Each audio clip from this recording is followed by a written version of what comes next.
დღეს ანტიკონსტიტუციურად შეუჩერეს ოპოზიციის ლიდერს ნიკა მელიას, ყველაზე მსხვილი პარტიის მე ვიტყოდი წამყვან ლიდერს ნიკა მელიას პარლამენტის წევრის სტატუსს. ეს ჩემი პირადი აზრია, მაგრამ არა მხოლოდ ჩემი, ძალიან ბევრი კონსტიტუციონალისტი, ვისაც მე პატივს ვცემ, იხრება ამ აზრისკენ, რომ ეს კონსტიტუციას ეწინააღმდეგება, გადაცემის დასაწყისში უკვე ავხსენი რატომაც და მე ნიკა მელია მყავს ეხლა სტუმრად და მაინტერესებს მისი დამოკიდებულება როგორია ამ საკითხთან დაკავშირებით და თუ აპირებს მისცეს მსვლელობა პროცედურებს საკონსტიტუციო სასამართლოში და კონსტიტუცია ამას ითვალისწინებს. ნიკა, მოგესალმებით. მოგესალმებით. როგორ ვწნობ თავს ჯერჯერობით პარლამენტის მანდატის გარეშე? მომიხსნეს ყველაფერი სამაჯურის გარდა. უკეთესი იქნება პირიქით, მაგრამ სამაგერს ძალიან ბევრს გაუჩნდა შენი სამაჯურის პერსპექტივა. მე ასე ვიტყოდი დღევანდელი კენჭისყრის მერე. როგორ ჩანს, ყველაფერს აკეთებენ, ნამდვილად აუტკივარი თავი აიტკიო, მაგრამ ამას ახსნაც აქვს. იმიტომ რომ ეს ადამიანები უკვე ჭვიანს ვეღარაფერს ვეღარ გააკეთებენ, ისე სპირალში არიან. ერთი გამოსავალი მაშინ უნდა აღიარონ, რომ ქვეყანაში არის კრიზისი, აღიარონ, რომ ისინი არიან სუსტები, უსუსურები და რომ დაუშვეს რბილად უდიდესი შეცდომები და ჩაიდინეს დანაშაულები. ამის აღიარებას არ აპირებენ და გამოსავალი რა არის? უკან დახევა არ უნდა და წინ გაწევიან რქები. არა, აღიარების დროც მოვა, მაგრამ ჯერ ადრე ალბათ. ამიტომ ველოდებოდი ის რაც დღეს მოხდა, ახლა მას შემდეგ რაც გავიგე, რომ ეს საქმე 7 წლის წინათ აღძრული საქმე, რომელიც თაროზე იდო ნიკა შემოდებული მტვრევ დადებული 2012 წლის ნოემბრის თვეს აღიძრა საქმე. სადაც იყო თუ ავსები 35 თუ 36 ბრალდებული. და დრო ბრალდებულთა რაოდენობა ცირდებოდა არა იმიტომ რომ ვიღაცას იჭერდნენ ან გამოტყუებელი განაჩენი გამოდიოდა მათ მიმართ. არა, სისხლისმღვრელობით დევნა წყდებოდა, რაც კარგი იყო ნამდვილად. და 2012 წლის ნოემბერში ვინ ვიყავი? საჯარო მოხელე ვიყავი, მაგრამ არავინ არ მომისო, საჯარო ცხოვრობითაც არ ვცხოვრობდი და ამიტომ არ ვიყავი ამ ხელისუფლებისთვის აქტუალური. და ალბათ მოდიოდა ჩემი რიგიც, რომ ჩემს მიმართაც შეწყვეტდნენ ამ სისხლისმღვრელობით დევნას, მაგრამ ამასობაში აქტიურად ჩავერთე პოლიტიკურ პროცესებში. და მე ვიღაცამ ალბათ იქ იფიქრა, რომ მოდი ხარ შემოვდოთ ეს საქმე თაროზე და რაში გამოგვადგება კაცმა არის ის. და აი გამოვადგათ იმაში, რომ ჯარიმთან რა ის ყველა საინტერესო რა სულფასოვნად, ანუ მათი მოსაწონი განაჩენიც ვერ გამოიტანეს. ანუ ძიმეს მოსამართლე ხარჩილავას სასარგებლოდაც ჩემთვის და გასაკვირად სუბუქი სანქცია და მე ვფიქრობ, რომ ქალბატონი ხარჩილავა ეს საქმე მას დაეწერა 2012 წლის ნოემბრის თვეში. და მე დაწვებული ეხლა რო აღეძრათ ეს საქმე ამ ქალბატონს არ დააწერდნენ. ნუ ასე მგონია ნამდვილად რა და დამაჯარიმეს უბრალოდ, ანუ დამაჯარიმეს სუპრემოსილის ბოლოდად გამოყენება შენ ჩემზე კარგად იცი 100 რომ მოინდომო 99% საჯარო მაგიტო ვთქვით დღეს საჯარო მოხელეებს პერსპექტივა გაუჩნდა ძალიან ბევრს 99% საჯარო მოხელეებს რომ მოინდომო მოიდავები და ამავე მუხლით დააჯარიმებ 25000 ლარი დამაკისრეს მე ეს საქმე გამოაცუნცულეს იღლიაში ამოჩნილებმა სწრაფი ნაბიჯით პარლამენტში იცუნცულეს ოთახით და ოთახში შევიდნენ დღეს 10 წუთი გაზრდა მხოლოდ კომიტეტის სხდომა გაკეთესაც გაკეთე. რატომ? რატომ და ნუ ის გავრილობის საქმეზე მინიმუმ 10 თვე დაჭირდებათ.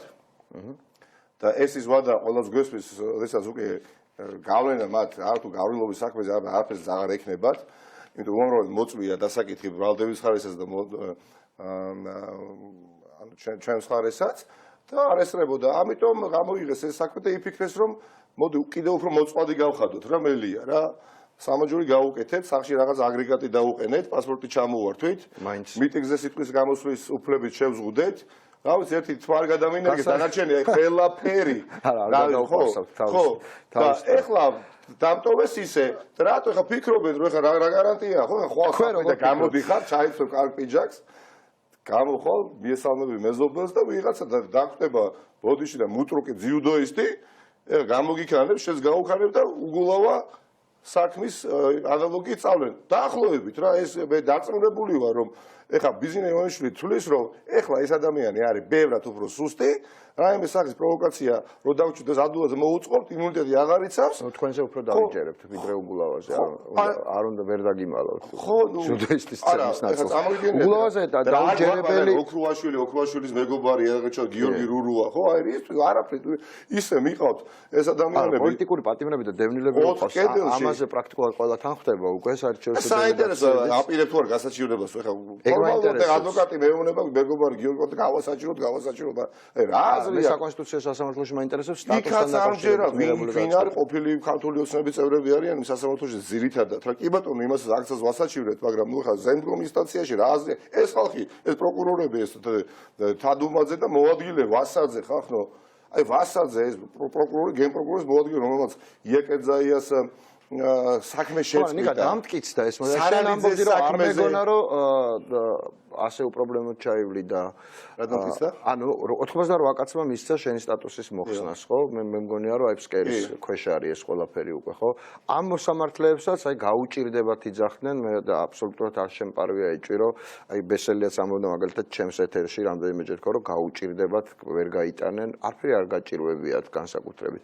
ჩვენ ვხედავთ რომ მორალური გახრწნალის სუნიც დღეს იქ იდგა ოღონდ უკვე ნატურალისტურად ხო ამაზე ვილაპარაკოთ ძალიან მოკლედ სახეზეა ეს არის გუნდი სადაც ნუ მინიმუმ 85 ადამიანს არაფერს არ წვენია საერთოდ ანუ არანაირი ბარიერები არ არსებობს არ უნდა რომ შეერთოს იმიტომ რომ კონკრეტული არ ვიცი რას ნიშნავს მდგომარეობა აბეგეთოთ რას ნიშნავს მდგომარეობას იძენენ ამით კონკრეტული მატერიალური სიკეთე აქვს მაგალითად რა მდგომარეობას აი რატომ წავიდა ჭრდილელი თქვენი აზრით და რატომ არ წავიდა ნუკრი ხანთარია რას აქამდე ხო არ ვიცოდით რომ მათ შორის რაღაც სხვაობა არსებობდა ხო აღმოჩნდა რომ არსებობს ხო რაღაც თვალსაზრისით კი ბატონო თუნდაც აი PSP-ს დირექტორმა ხო ეხლა ვიღაცა მამამა შეიძლება იფიქროს რომ ახალ ბიზნესი ეგ ადამიანს და ეხლა თუ მას შეუძლია პრინციპული იყოს და პრინციპულობა გამოიჩინოს რატო არ შეუძლია მაგალითად ქალბატონი პირველი შემთხვევა ოქრიაშვილის ნაწილში როცა შეეძლო რომ პრინციპული ყოფილიყო თუმცა მაჟორიტარების ნაწილში თლად კარგად ვერ დაგამახსოვრა თავი მაგრამ დარწმუნებული ვარ ეს ახირებას პრინციპულია ოქრიაშვილის ამბავი რას ამტკიცებს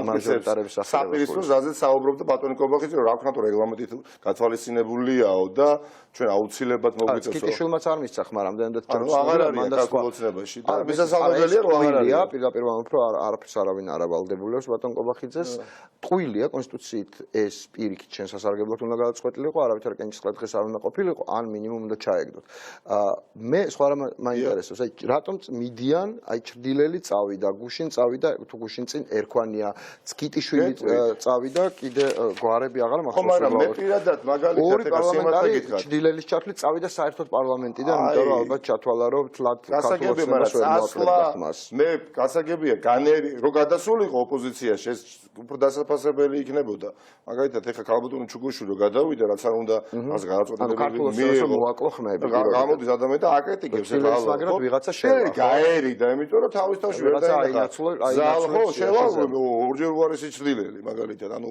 კიდევ უფრო უარესი რო შევა ეს უკვე ფაქტია ვიღაცას იპოვიან ისეც ვინც ნუ დაახლოებით ბატონი კალო კოპალიანის ნაერი პოლიტიკოსი ვინც ყველაფერს ასე ვთქვათ თავს ყველაფერს თავს გააკეთებს ერთი დეპუტატი ხავთ რომელსაც ყოველდღე ერთი როლი აქვს უნდა იხმაუროს და მაგიდაზე ხელი აბრახონოს ესეთი ადამიანია დეპუტატებმა კედლის საათია ისიან ერთი ადამიანია და დროსაჩვენებს წელიწადში ორჯერ სწორად დღეში ორჯერ სწორად ესეთი ადამიანი ამიტომ მათ ვინც ქართული ოცნება დატოვეს უბრალოდ ჩათვალეს რომ ეს მეტია და ამის იქით ეხლა ვეღარ გავამართლებ ეხლა ჩუკალბატონმა ჩუგოშვილმა იფიქრა რომ ვერ გავამართლებ ეხლა ყავს მეუღლე ოჯახი სანაცნობო წრე ამ ქალაქში ცხოვრობს მიდი მოდის და ეხლა განწყობა არის მკვეთრად გაუარესებული ქართული ოცნების საწინააღმდეგო და ამ საზოგადოების წევრები არიან და არ უღირთ მე ერთხელ ვთქვი და გავიმეორე რატო წავიდა იმიტომ რომ როგორც ბატონა ყვაჭანტირაძემ თქვა სხვანაირად ჩემ ძაღლსაც კი სხვანაირად ხდებიან რეალურად ეს მიმღეობა სოციუმის მოქმედებს რატო ჩავიხვიე ბოლო 2 კვირის განმავლობაში ვიტალი ხაზარაძე მაგრამ ვიტალი ხაზარაძე რატო გახდა ისეთი ვიტალი ხაზარაძე როგორითაც დაგვამახსოვრა თავი, იმიტომ დარჩა და რახან დარჩა ეხლა დილით მიდიოდნენ ჟურნალისტები მიკროფონებს მიუშვებდნენ და ეს ადამიანი იძულებული იყო ელაპარაკა ისაც ბოსონ და შევარდნაძეს, ხო, და რეალობა სხვა იყო. ეხლა ვინც დარჩა იქ, იძულებული ელაპარაკოს ანალოგიური, ანუ სრულიად სხვა ვიდრე არის რეალობა. მაგრამ ეს მოლაპარაკეთავები უკვე შემცირდა და აი დაჩიბერაია ის კატეგორიამდე დავიდა. სპიკერებიც აღარ ყავთ. ბობ ვოლსკი არის ყველაზე კაშკაშა ახლა ვარსკვლავი ქართული ოცნების. ეს ხელისუფლება ძალიან ხშირად გველაპარაკება ხოლმე ეთერიდან ვორც კი ჩვენს არხს პერსონალურად და ბატონ დინარაძე ეთყობა ჩათვალა რომ რაღაცნაირად ბატონი დინარაძე მათი წონა იმდენად მნიშვნელოვანია და პოზიცია ჩვენთვის რომ გულისყურით უსმენთ ხოლმე რას ბატონი დინარაძის შესახებ არ შემიძლია არ მინდა ბევრი მათგანი ჩემსგან განსაკუთრებით შესაძლებელი იმსახურებდეს ძალიან მკვეთ პერსონალურ შეფასებას, მაგრამ რა ვქნა, დარწმუნებული ვარ, რომ როგორც კი ოპოზიციაში გადავა ქართული ოცნება და დინარაძე თუ კი იქნება, არ ვიცი მე იმ სიაში, ხო ვერ გაუძლებს. დინარაძე არაფრის სიაში არ იქნება არასდროს. ბაბუკა გენაცვალე სახში წახვალ და თუ არ გჯერა, აი დაიმახსოვრე დღევანდელი გადაცემა. და მე მოგიგებ ნიშანს და გეტყვი საწახვედი. რატომ მიდიხარ? ცუდია ოპოზიცია? დიახაც ოპოზიციაში ყოფნას განძლეობა ჭირდება, ნებისყოფა ჭირდება, იდეით უნდა იყო გამშვალული. და დღეს თქვენი იდეა მდგომარეობს რაში? დღეს ბატონ კობახიძე რითი იყო გამშვალული ჩვენ ნახეთ უცნაური სურნელით, რომელიც ქალბატონმა ენძელამაც კი ვერ აიტანა მაჭავარიანმა. რას ფიქრობთ? დღეს პარლამენტი რეალურად ისე ყარდა, როგორც აქამდე გადაგანთიმშელობით იმ პოლიტიკურ აქტს, ეს იყო პროტესტის ფორმა, ხომ? პროტესტის ფორმა, ამას მეკითხებით?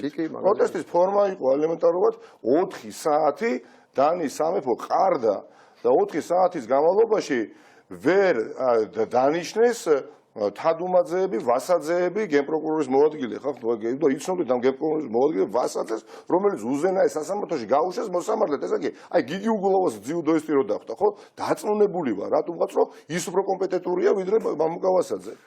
და ესეთი ის აღნაგობის არის. არაფერი არ ესაქმება, ხახტო, და ქართულ ბანკზე გამახსენდა რა.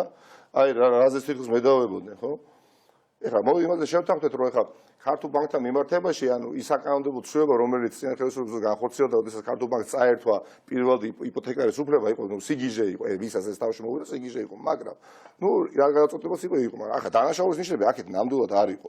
მაგრამ კარგი, მე მედავები როგორც აღსრულებს ეროვნულ ბიუროს, რომელიც აღასრულებდა სასამართლო გადაწყვეტილებას, მაგრამ რომელი სასამართლო გადაწყვეტილებები აღსრულდა, იცი, რაზეც მე მედავებოდნენ? გაბინაშვილი.